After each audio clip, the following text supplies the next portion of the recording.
तहसील गढ़ी खैरो इस जदीद दौर में भी तमाम तर बुनियादी सहूलियत से महरूम है, जहाँ पर 14 साल से लेकर अभी तक वाटर सप्लाई स्कीम बहाल ना हो सका। यहाँ पर पानी ना होने की वजह से मुख्तलिफ़ बीमारियों में जो आवाम है वो मुब्तला होती जा रही है। इस हवाले से शहरियों का कहना है कि तालको गढ़ी खेरो वॾी आबादी रखंदड़ तालको आहे, जंहिंमें तमाम तर बुनियादी सहूलियतुनि खां हितां जी आवाम महरूम लॻी पई आहे। उन्हनि सहूलियतुनि मंझां वाटर सप्लाई उहो बि हिते गढ़ी खेरे में हिन वक़्त ताईं बहाल नाहे थी सघियो। हितां जा रहवासी तक़रीबन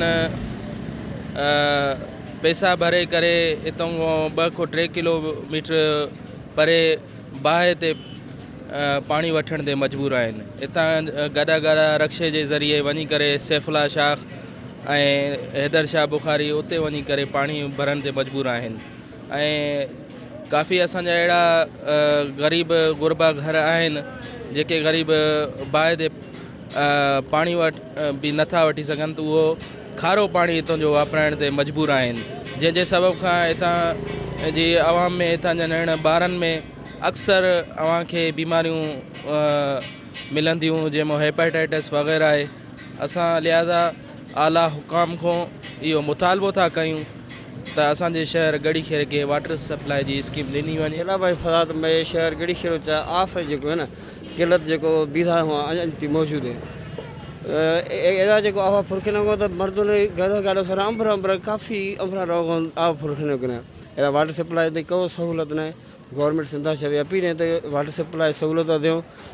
शेरा समय जो बीमारी है जड़ से हम आफा से गिर भी एड़ा हेपाटाइटिस बी वगैरह दुई बीमारी तो हम आफा से गिर भी तैं मां गवर्नमेंट सिंधा हवे अपील करूँ तो एड़ा वाटर सप्लाई सहूलत दें ऐं आफ सहूलत एड़ा हमें लाजमी है जी मर्दों ने बीमारियों से बचो सकूँ।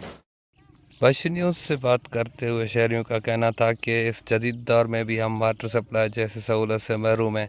उन्होंने हुकूमत से मुतालबा किया है कि हमें जल्द अज जल्द वाटर सप्लाई स्कीम बहाल करवा के दी जाए। कैमरा टीम के साथ नूर जमाली, वश न्यूज़, गढ़ी खैरो।